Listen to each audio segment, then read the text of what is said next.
Today, we're going on a road trip. So today I wanted to do something a little bit different. I wanted to talk about how I bought my first rental property at the age of 23. Let me start at the beginning. At the time I was living in Utah, and I moved here to Idaho because I accepted a job offer. Anyway, so I had a friend that already lived here, and he was looking for a place to live too. So me and him and his cousin, we decided to get an apartment together. Let me tell you, I was broke. I knew nothing about real estate, and it really wasn't even on my radar at this point. We got this apartment together, and probably about 6 to 9 months into this new job, I finally started to feel like I had a little bit of money. I'd paid off most of my debts, and I maybe had maybe $2,500 to my name. One day, right out of the blue, I decided, you know what, I'm gonna buy a house. It wasn't even I'm gonna buy a rental property, it's I want to buy a house. And at the time I didn't really know that much about real estate. It was just that I wanted a house, and that's what adults do. Adults buy houses, and I was an adult, so that's what I was gonna do. I find a realtor, I start shopping around. I had a pretty good idea of what I wanted. I wanted 3 or 4 bedrooms, 2 bathrooms, a decent sized yard so I could do parties. I found a house that I liked, and I decided, okay, this is the one, and I pulled the trigger. So obviously I was pretty excited that I had, just bought this house. So I was over at my uncle's house for dinner one day, and so I was telling him, I just bought this house, I'm really excited. And he said, oh, are your roommates going to come over with you? And at the time, I hadn't even thought of that. I was like, oh, that's a brilliant idea. And I actually hadn't even told my roommates that I had bought the house yet. So I went home and I told them that I had bought a place, and they decided, sure, we'll move in with you. Now, let me just explain to you how clueless I was about real estate. When I first bought this house and I got the word that the offer had been accepted, the realtor called me up and he was like, hey, congratulations, you just bought this house. We need you to take down $1,000 for earnest money and take it to the title company. And then your closing costs and your down payment should be anywhere between $4,000 to $6,000. I was too embarrassed at the time to show my ignorance and say, I have no idea what earnest money is. I was also completely surprised by the fact that I was going to need $6,000 for a down payment. I had probably $2,500 to my name total. And so while most people, they're buying a house, they're buying new furniture and decorations and picking out paint colors and, all that, I was selling everything that I had because I needed to come up with $6,000, and I didn't have the money for it. I was selling computers, I was selling anything and everything that I had of value. And the biggest thing and most expensive thing that I had was a motorcycle at the time. I sold that, and I was finally able to come up with, I think, $7,000 total. Me and these 2 other guys, we move into this house. It's awesome. I'm charging the other 2 guys $350 a month, and then I've got 1 bedroom left.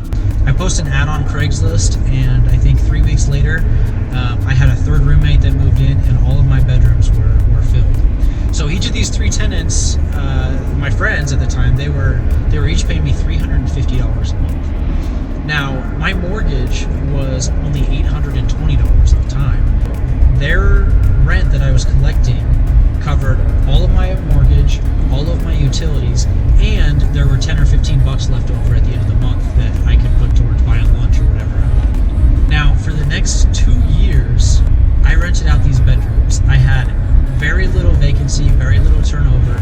For the majority of the time, actually I think for the entire 2 years that I lived there, I never once had to pay my mortgage out of pocket. It worked out to be the best thing I had ever done. So we'll switch over to my nice camera here because we're coming up on it right here on the corner. And this is it.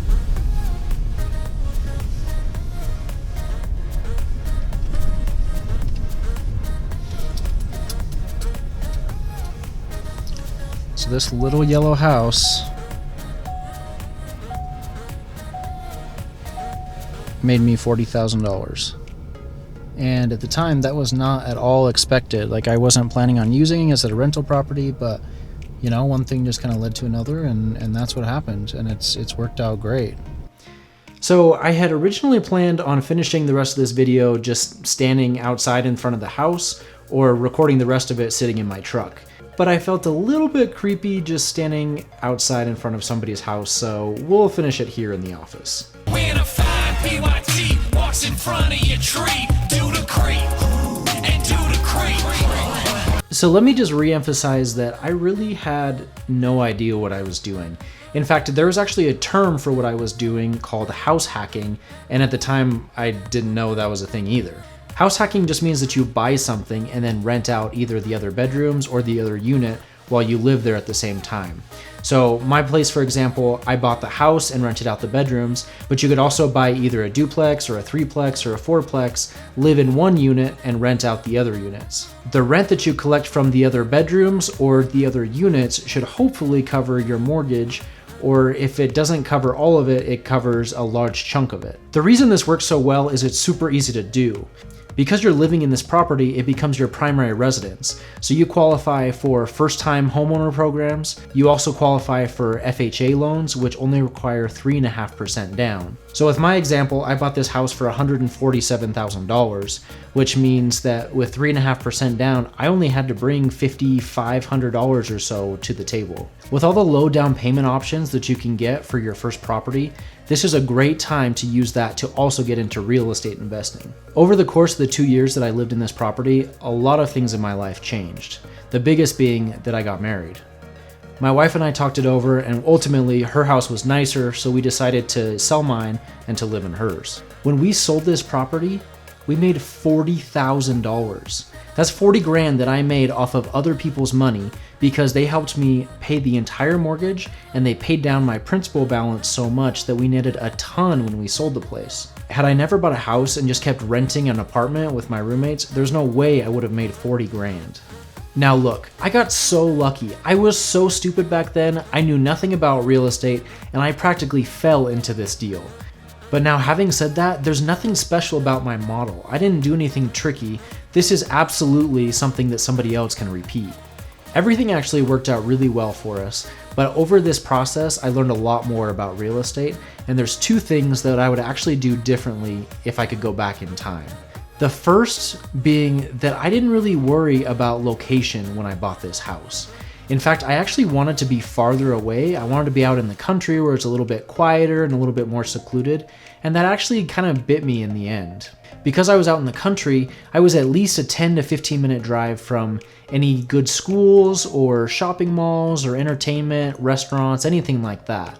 Again, when I bought the house, I wasn't worried about that because I was just thinking about what I wanted, and I wasn't thinking about the resale value later on down the process. The second thing I would change if I could go back and do it over again is I would make sure to buy this property below market value so that I could buy it with equity. I bought this property for $147,000 because that's what it was worth at the time. But if I could go back and do it again, I would make sure to buy a property for less than it's worth. You might be saying, how can I do that? If a house is worth $150,000, I should buy it at $150,000, right?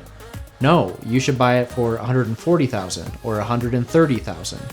It takes a little bit more work, but there are absolutely people out there that are trying to get rid of properties because they're in a pinch.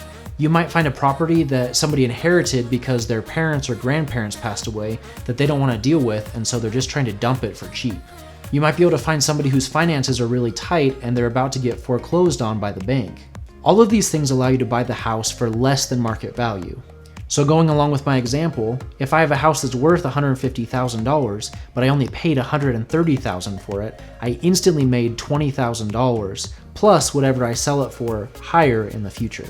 So rather than making $40,000 on this house total, I could have made $60,000 or $70,000 had I bought a different property. Again, I'm not complaining. I'm really happy with how things turned out, but we could have done better. The $40,000 that we made has then been rolled into 3 additional investment properties. I made sure to learn my lesson, and each one of those 3 investment properties was purchased below market value. Do you see what we're trying to do? One house has turned into 3. Once each one of these 3 investment properties has enough equity, we can tap into that equity, pull it out, and dump it into 3 more investment properties. This starts really slow, but it scales up really, really fast. I'm not saying that you should just jump into real estate without any training or education, but if you plan it strategically, you can have other people pay off your mortgage, you can live for free, and eventually you can just roll that into more and more properties. That's it for this video. Thanks for watching. If you like what you see, be sure to smash that like button, and we'll see you next week.